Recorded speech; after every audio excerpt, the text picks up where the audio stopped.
እኔ አክብሬሃለሁ ስነ ስርዓት ለሱ ብለሽ እየገፋሽ ለሱ ብዬ አይደለም ለሱ ብለሽ ነው ስነ ስርዓቱን ያዝ ለሱ ብለሽ እየገፋሽ ለሱ ብዬ አይደለም Subscribe to my channel ለሱ ብዬ አይደለም አንተ ለኔ ክብር ቢኖር ነው እንዴ ሴት ቤት ድረስ ጎታ የመጣው የትኛው ክብር ነው አንተ ራስን እንደ ጻድቅ ነው እንደምታየው አንተ ራስን እንደ ጻድቃን ነው ወይ የምታየው? ሴቶችን ቤት ድረስ ይዘህ ስትመጣ ምን ነበር ታየከ? እንግዲህ ይሄ ምን ይመስላችኋል? አሰላሙ አለይኩም ወራህመቱላሂ ወበረካቱ። ሰላም ጤና ይስጥልኝ። ውድና የተከበራችሁ የተወደዳችሁ የዘንሹ ቻናል ተከታታዮች እንደምን አላችሁ? እኔ ያለሁላችሁ አልሐምዱሊላህ በጣም ደህና ነኝ። እንግዲህ ትናንትና የነበረው ነገር በጣም የሚገርም ደስ የሚል ነበር። ሩቲ አለባበሷ አቀራረባቸው በጣም የሚገርም ነበር። በነገራችን ላይ ትናንትንሽ አልተመቸኝም ለመስራት ማለት ነው። እንግዲህ ዛሬ ደግሞ ሳየው እንግዲህ ሩቲም ከሌላ ሴቶች አብርሽን ስታየው የሚያናድዳት ወይ ደግሞ የሚያስቀናት ነገር ያለ ይመስላል። አብርሽም ደግሞ ሩቲን ከሌላ ወንድ ጋር ሳያት በዛው ልክ የሚያናድደውና የሚያስቀናው ያለ ነገር ያለ ይመስላል። ሌላኛው ምንድነው እንግዲህ እዚች በተደጋጋሚ ጊዜ ሚስቴ ነች ህጋዊ ባለቤት ነች እያለ ነው የሚከራከረው አቶ አብርሽ ማለት ነው። እንግዲህ ከኢሳቅ ጋር ዛሬ ግብ ውስጥ ገብቶ ነው ያሉት። ሩቲ ደግሞ አንተ ምን በት ነህ በቃ አንዴ ከህይወቴ ወጣል ውጣ የምትል ይመስላል። ለማንኛውም ያለው ነገር አይተናቸው እንመለስ። ሩታ ስነ ስርዓት መጀመሪያ አንተ ወቅ ስነ ስርዓት አንተ ለምን አትነግረኝም? ገባ ከመደጋገፍ ወደ መገፋፋት ያመጣቸው ምንድነው? አቶ አብርሽንና እትዬ ሩቲን ይሄን ያክል ያንበሳጭና የለያያቸው ሩቲ ደግሞ ይሄን ያክል ሁለት እግሮቿን አጠናክራ መሬት ረግጣ በሁለት እጆቿ ገፋ እንድታደርግ ያነሳሳት ነገር ምንድነው የሚለውን ነገር እንግዲህ ብዙዎቻችሁ ጋር ጥያቄ ሊሆን ይችላልና አቶ አብርሽ እንግዲህ ቀለል አድርጎ በማየት ሌላ ሴቶችን እንደዝግን እና ፍቅርን እና አሉ ብቻ ወደ ቤት በማምጣት ወይ ደግሞ የእራት ግብዣ በሚያርጉበት ሰዓት ሩቲ ነጥቦችን ሰብሰብ አድርጋ ይዛለች ማለት ነው። ያ ነገር አናዷታል። ዛሬ እንግዲህ እሷም ከይሳ ጋር ዱቅ ብላለች። አይተናቸው እንመለስ። ብቻሽን ላወራሽ እኮ ነው ፈልጋለሁ ያልኩት። ብቻዬን ላወራክ አልችልም። ለምን ድሮማችሁ አልችልም? ለምን? ስለማልፈልግ እኮ። ምክንያቱስ ምንድነው? አልፈልግማ። አለመፈላጊ ብቻ በቂ ምክንያት መሰለኝ። አንተም በተራ የሚገባ የድርሻህን ተጫውተሃል። ዛሬ ደግሞ ተራ የኔ ነውና የድርሻዬን እጫወታለሁ። ስለዚህ ያለው ነገር እንዴት ተረዳ እያለች ነው ሩቲ ማለት ነውና ጫወታው እንዴት አያችሁ ቤተሰብ? እንዴት ነው ነገሩ? እንዴት ጥፊው እንዴት ነው? ተራ በተራ መተፋጠፍ ከባድ ነው አይደል? ለማንኛውም አይተናቸው እንመለስ። እንግዲህ አንዴ እኮ ላወራሽ ፈልጋለሁ። አልፈልግም። ብቻ ላወራ አልችልም። እኔ ደግሞ ገባ ማውራት ከቻልክ ማውራት እችላለሁ። አለበለዚያ ልሄድ ነው። እሺ ማታ ቤት ለምን አልመደብሽ? አረ ጉዴ ፈላ ነረ ጉዴ ፈላ አረ ጉዴ ፈላ ነረ ጉዴ ፈላ በረመዳን ምድር ላይ ነገር አታስወሩኝ እናንተ። ማታ ቤት ለምን አላደርሽም እንዴ? ነገሩ እንዴ አብራችሁን እንደ አብርሽ ያላችሁት ከሩቲ ጋር ስትወጣ ስትገባ እየተቆጣጠርክ ነው ለካ። ኢሳቅ ዝም ብሎ ነው እንደ ጦስ እየወሰደ ያለው። ወይኔ ጉዴ ፈላ። ለማንኛውም እስኪ ሀሳባችሁን አስረጁ እንጂ አንተ ምንም ማፈር የለህም። አታፍርም ሩታ?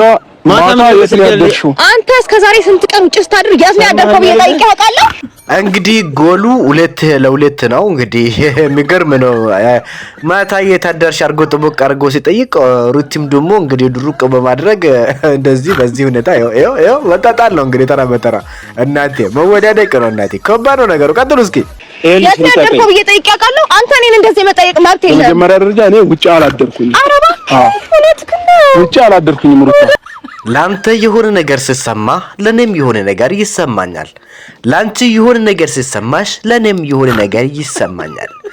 የኔ ቢስ ያንቺ ቢስ ተባብለን እንዳልኖረን ዛሬ ደግሞ ወተን በአደባባይ ተዋቀጠን፣ ተራገጠን፣ ተዋረደን፣ ተወራረደን፣ ዋጋ ማስከፈለን እያሉ ይገኛሉ። ነገሩ ወዴት ነው? የጥላቻቸው የምራቸው ነው እውነት ነው ወይስ የቀልዳቸው ነው? አይተናቸው እንመለስ። ሲጀመር ማታ ምንድነው ደውለህ እንደዛ አንተ አንደኛ ነገር የምፈልገው ነገር መጠየቅ ይችላል። ሰማኝ ተረጋጋ። አንደኛ ነገር ማለት ነው በረመዳን ዛሬ ነው እንዴ አንተ ሚስት የሆንኩት? እንግዲህ አቶ ይሳቅ በረመዳን አታሳስተኝ ጾመኛ ነኝና አይዳ ውስጥ አታስገባኝ ጾሜን አታበላሽ ያለ ይመስላል። እንግዲህ ሚስቴ ነች ሲል ደግሞ ሩትም ሚስቴ አይደለም እያለች ነው። እስኪ ሰምተናቸው እንመለስ። በረመዳን ማለት ነው እኔ ጋር መታ ምንም ልታረጋግጥ ተረጋኛ ሰቢና አንድ ሁለተኛ ረመዳን እንኳን ባይሆን ማለት ነው እቺ ልጅ ቀለበት ከኔ ጋር አላሰረችም። አንደኛ በረመዳን ምንም ከኔ ጋር ልታረግ አትችልም። ሁለተኛ ቀለበት ከኔ ጋር አላደረገችም። የኒካ ሚስቴ አይደለችም። ከኔ ጋር ምንም ልታረግም ልታስብም ልትገምቶም አትችልም በማለት አቶ ይሳቅ ለአቶ አብርሽ በሚገባው ቋንቋ የሚገባው ከሆነ እያስረዱት ይገኛል። እንግዲህ ያለውን ነገር አቶ አብርሽ ያምናሉ አያምኑም አይተናቸው እንመለስ። አሶቹ አይወጣም ሩታ ላወራሽ ፈልጋለሁ። ሌላ ነገር ከሚፈጠር አሶቹ በሰላማዊ መንገድ አቶ አብርሽ አመረሩ። ይሳቅን ከህይወታችን አስወጪ ይሏታል። ሩቲ ደግሞ በጭራሽ ይሳቅ ከህይወታችን መካከል አይወጣም ትላለች። ይወጣል አይወጣም አይተን እንመለስ። ቀራችሁልም እሱም አይወጣም። ሩታ በጣም ነው እያናገርኩሽ ያለሁት አይደለ? አሶቹ ላወራሽ ፈልጋለሁ። አንተ የፈለከውን በፈለከው ሰዓት መካከላችን ስታስገባ አስወጣ አላልኩም። ዛሬ እኔም በመሰለኝ ሰዓት የፈለኩትን በህይወታችን መካከል ሳስገባ አስወጣ ልትለኝ አትችልም ያለች ይመስላል። ለማንኛውም አይተናቸው እንመለስ። ምን ሰው ጨድርሽ ምናምን ብለህ ታስጠቁራለህ እንዴ? አንተ ካሜራ ደቅና ሴት ቤት አልሄድክም? ምን የምታወራው አንተ? ራስን እንዴት እንደ ጻድቅ ነው እንደምትቆጥረው? አንተ አንድ ካጠፋህ እኔ ሁለት አጠፋለሁ። አንተ ሁለት ካጠፋ ግን እኔ አራት አጠፋለሁ። እኔ እንዳላጠፋ ከፈለክ አንተም ከጥፋቴ ተቆጠብ። አንተ የፈለከውን እንደፈለክ ሲታሽከረክር ቆይተ እኔ ደግሞ የፈለኩትን ይዤ ሲመጣ ቅር ልልህ አይገባም ትላለች። እንግዲህ ያለውን ነገር ሰምተናቸው እንመለስ። እናት እንዴት ንጹህ ሰው ነህ? ሩታ ግን እየተበቀልሽ መሆኑ ነው? በፍጹም አይደለም። እየተበቀልሽ መሆኑ ነው? በቀል ከተባለ በእኔ እንደሚብስ ማወቅ አለብሽ። እኔ እንደምታየኝ ፍቅርን በፍቅር እንጂ በደልን በበደል መመለስ ወይም ደግሞ በቀልን በበቀል መመለስ ጥሩ ሆኖ አይታየኝም። አቶ አብርሽ በቀልን በበቀል ከሆነ ካንቺ እብሳለሁ በማለት ለሩቲ ማስጠንቀቂያ ሰጡ። ሩቲ ደግሞ እኔ ምንም አያመጡም እስከዛሬ የፈለጉ ነገር ሲያረጉ ሲያማክሩኝ ነበር ወይ በማለት ጥያቄ አቀረበች።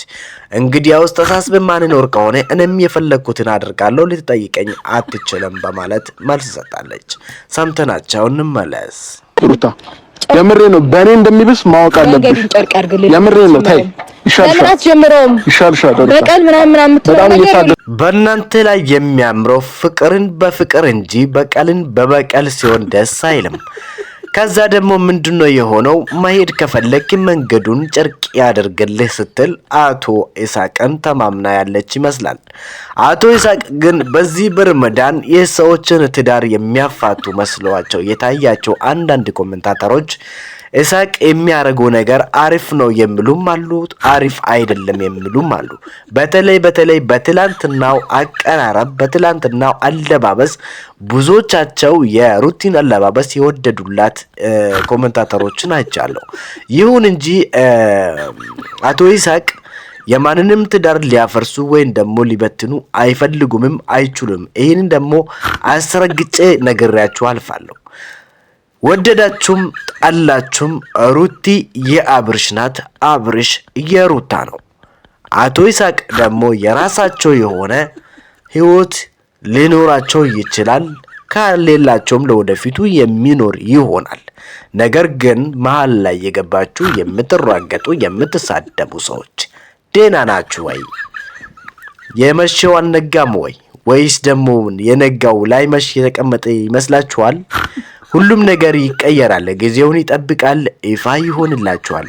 ነገር ግን እውነታውን አውቃችሁ ለምን ያን አልኩ ከማለታችሁ በፊት ተረጋጉና በደንብ አስቡ እንላለን። ሁላችሁንም እንወዳችኋለን። ኩሽ ነው ያለሁት።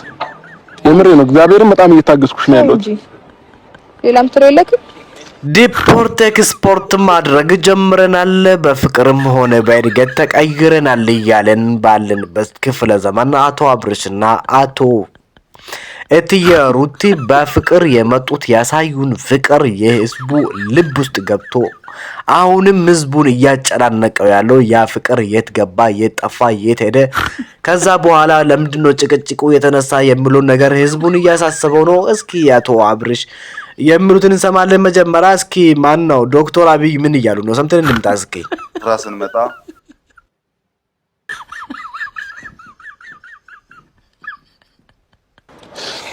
በጣም ታጋሽ ነው እባክህ። ለመጨረሻ ጊዜ እየጠየቅኩሽ ነው ያለሁት አይደለ?